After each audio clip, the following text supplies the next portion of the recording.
ମା ଦଣ୍ଡକାଳୀ ନୃତ୍ୟ ଓ ପରମ୍ପରା। ଆମ ସଂସ୍କୃତି ଆମ ପରମ୍ପରାର ନିର୍ଦ୍ଦେଶନ ମା ଦଣ୍ଡକାଳୀ ପର୍ବ ଅବିଭକ୍ତ କୋରାପୁଟ ଜିଲ୍ଲାରେ ବେଶ ଧୁମଧାମର ସହ ପାଳିତ ହୋଇଯାଇଛି।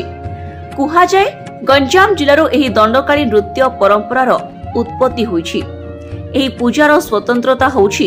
ଏଥିରେ ମା ଦଣ୍ଡକାଳୀ ଅର୍ଥାତ୍ ଶିବ ପାର୍ବତୀଙ୍କର ଉପାସନା କରାଯାଇଥାଏ।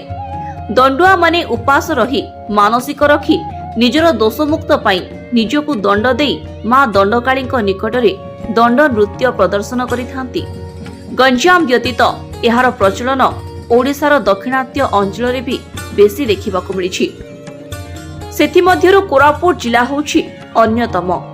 ତେବେ ଆଜି ବି କ'ଣ ଏହି ନୃତ୍ୟ ଓ ପରମ୍ପରାର ସ୍ୱତନ୍ତ୍ରତା ବଜାୟ ରହିଛି ନା ଏଥିରେ ଆଧୁନିକତାର ଛାପ ପ୍ରବେଶ କରିଛି? ଆସନ୍ତୁ ଶୁଣିବା ଏହାକୁ ନେଇ କ'ଣ କହିଛନ୍ତି କୋରାପୁଟର ଜଣେ ବରିଷ୍ଠ ନାଗରିକ ଶ୍ରୀ ନୀଳାଦ୍ରି ପଟ୍ଟନାୟକ।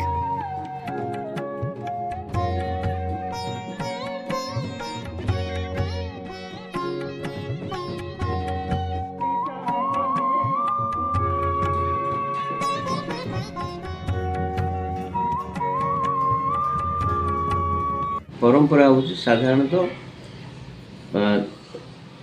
महादेव माने शिव शक्ति को उपासना ये हूँ शिव शक्ति उभय को उपासना आथिर कौन कराए ना बहुत लोग सही था कौन किसी सुविधा असुविधा है पुओ झीकर संसार भितर किसी असुविधा है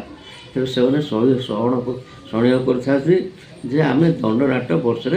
गोटे थर करूँ आर परंपरा सृष्टि विशेषकर गंजाम जिलूर गंजाम जिले ये दंडनाट गंजाम जिलूर उत्पन्न होती विशेषकर जो जो गाँ मानक महादेव मंदिर थाए से कौन कर दंड रखते दंड हूँ गोटे जो कि पाड़ बिंडा तैयार करके खंजा जीव खंजा जाकि निआ लगे झुणा झुणा गुंड दे पूजा करा जाए पूजा करा जाए धरी दंडुआ मैंने बुलती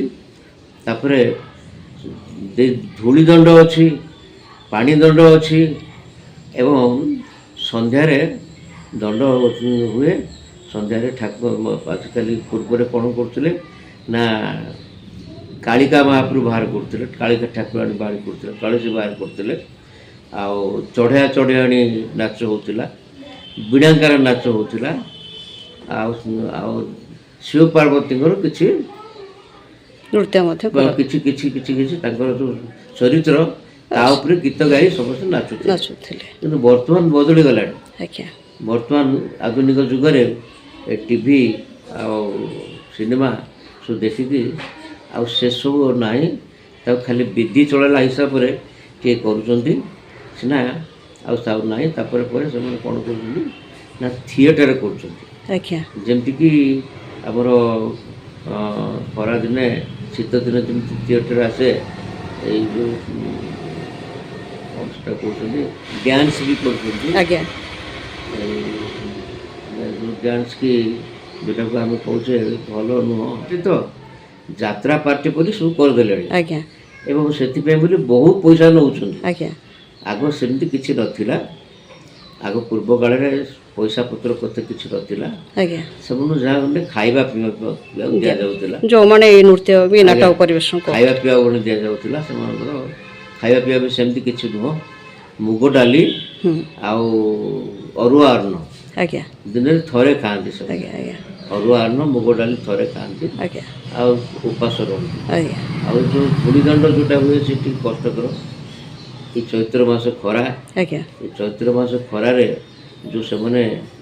दंड करती माने तले गड़ती तले गड़ती नाचती ताली मारती बाजा बाजू ढोल कहुए ढोल आउ बाजा से व्यवहार कराए बाजा बाजुए से खरार खूब टाइम टाइम खरा मुंड फटा खरार जो कर दंड बोली कहुए माने शरीर को दंड दे भगवान को कहुए प्रभु आमर जो असुविधा अच्छी आम श्रवणी को कहचु ଆଉ ଆପଣ ଆଗରେ ଆମେ ଏତେ ଦଣ୍ଡ ଭୋଗୁଛୁ, ଆପଣ ଆମର ଏସବୁ ଦଣ୍ଡରୁ ମୁକ୍ତି କରନ୍ତୁ। ଇଏ ହେଉଛି